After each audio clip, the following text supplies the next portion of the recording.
Hello friends, welcome back my YouTube channel study with Surendra. आज हम आप लोगों को विद्युत परिपथ और इसके आरेखों को समझाएंगे, अर्थात electric circuit and it's diagram के बारे में बताएंगे। तो पूरी जानकारी के लिए मेरा पूरा वीडियो अंत तक ध्यान से देखिए।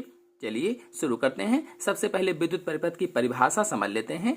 तो विद्युत धारा के सतत तथा बंद पथ को विद्युत परिपथ कहते हैं। मतलब ऐसा रास्ता जो सभी जगह से बंद हो, ऐसा रास्ता जो सभी जगह से बंद हो, कहीं भी खुला ना हो और उसमें लगातार धारा प्रवाहित होती रहे या बिजली बहती रहे, तो उसे ही विद्युत परिपथ अथवा इलेक्ट्रिक सर्किट कहा जाता है। तो अब समझ आ गया होगा। यदि नहीं आया है तो इस चित्र को देखिए, इससे समझा देते हैं। विद्युत परिपथ या इलेक्ट्रिक सर्किट के इस आरेख में, इस चित्र में ये बैटरी या सेल लगा हुआ है।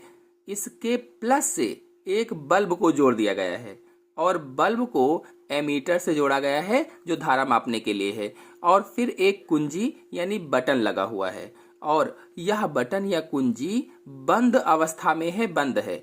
इस पूरे सर्किट या परिपथ को देखिए, इसमें कहीं भी खुला नहीं है, हर जगह से बंद है, जिसमें धारा लगातार प्रवाहित हो रही है। मतलब इसके सभी पार्ट या अवयव जुड़े हुए हैं, संयोजित हैं। इसीलिए हम कह सकते हैं कि विद्युत अवयवों का परस्पर संयोजन विद्युत परिपथ कहलाता है, अथवा विद्युत नेटवर्क भी कहा जाता है। इसी को, विद्युत परिपथ को विद्युत नेटवर्क भी आप कह सकते हैं। यदि अभी भी विद्युत परिपथ या इलेक्ट्रिक सर्किट की परिभाषा समझ ना आई हो तो इन दोनों चित्रों को देखिए। पहले वाले चित्र में परिपथ में सेल या बैटरी लगी है। जो पहला वाला परिपथ है, इसमें ये सेल या बैटरी है। इसके बाद में कुंजी लगी हुई है, ये वाली, जो बंद अवस्था में है या बंद है, और एक बल्ब लगाया गया है। इस बल्ब से माइनस वाला वायर सेल से जुड़ा हुआ है। अब इसमें देखिए, कहीं भी पथ खुला नहीं है, सारे रास्ते बंद हैं, सब जुड़े हुए हैं। तो अब आपको इसमें कहीं कुछ खुला नहीं दिख रहा है, नहीं दिखाई दे रहा है, अतः यह बंद परिपथ हुआ। इसीलिए इसमें धारा प्रवाहित हो रही है। चूंकि ये बंद है, इसीलिए इसमें धारा बहती है और बल्ब जल जाता है। जब धारा बहती है तो बल्ब देखिए जल गया है।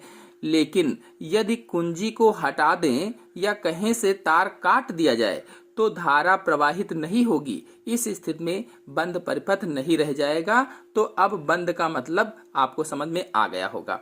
अब इसके विपरीत अगर दूसरे चित्र में देखा जाए तो दूसरे चित्र में देखिए, क्या ये परिपथ भी पूरा बंद है या कहीं से खुला हुआ है? तो देखिए, इसमें कुंजी नहीं लगी है, बटन खुला हुआ है। कुंजी यानी बटन खुला हुआ है, इसीलिए धारा प्रवाहित नहीं हुई, और जब धारा प्रवाहित नहीं होगी तो बल्ब नहीं जलेगा। इस आधार पर विद्युत परिपथ को दो भागों में बांटा गया है।